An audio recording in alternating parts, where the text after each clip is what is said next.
On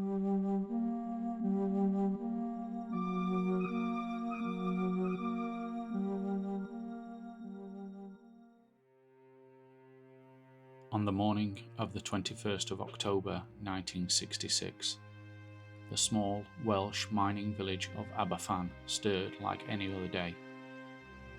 The sky was heavy with rain and the streets still soaked from the storms that had battered the valley all week.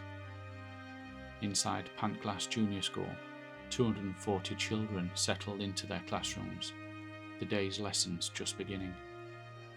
At 9:15 a.m, the ground above the village gave way. Coal Tip Number 7, as it was called, a towering spoil heap of coal waste, had been slowly absorbing the rainfall for days. It sat above a natural spring, unstable and ignored despite warnings. That morning it collapsed.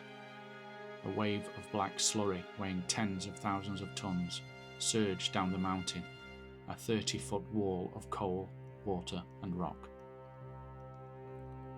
Within moments it crushed homes, and then it hit the school. The sound was deafening. Survivors described it like a low-flying jet, a roar of earth itself shattering. Rescue efforts were immediate. Villagers and miners clawed through the thick, choking muck. But by the time the last body was pulled from the wreckage, 144 souls were gone, 116 of them children. But the story of Aberfan does not end in silence. In the weeks after the disaster, a strange unease settled over the village. Some believe it was simply grief, the haunting echo of a community in mourning. But whispers began to circulate, stories not found in official reports. Children's laughter was heard around the site of the destroyed school, long after it had been cleared.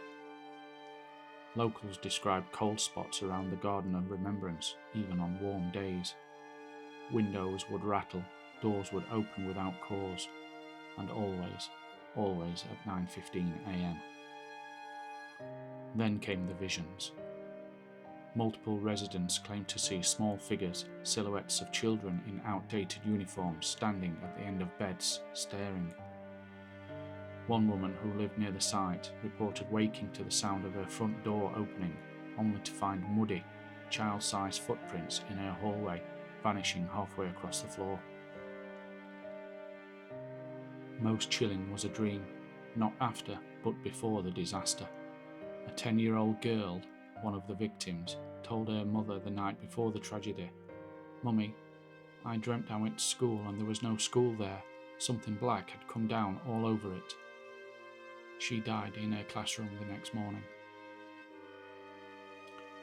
Years later, spiritualist mediums visited Aberfan. Some claimed that the children's spirits had not crossed over, that they were confused, still playing in their old classrooms, waiting to be collected by parents who would never come. One medium even described being surrounded by voices, high-pitched, innocent, and asking, "Is it time to go home yet?" Paranormal investigators who have visited the site report unusual EMF readings, equipment malfunctions, and a sense of overwhelming sorrow they say is unique. But villagers rarely speak openly of these things. For them, Aberfan is sacred ground, not cursed, but held in stillness, held in memory. Every October, candles are lit and hymns are sung, often the same hymn the children sang on the day of the tragedy. All things bright and beautiful.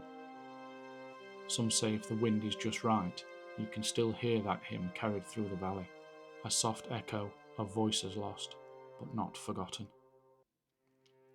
Aberfan remains a place of both tragedy and presence, where the past still lingers and the children may still be waiting. Our thoughts go to all the people affected by this tragedy and all the souls lost.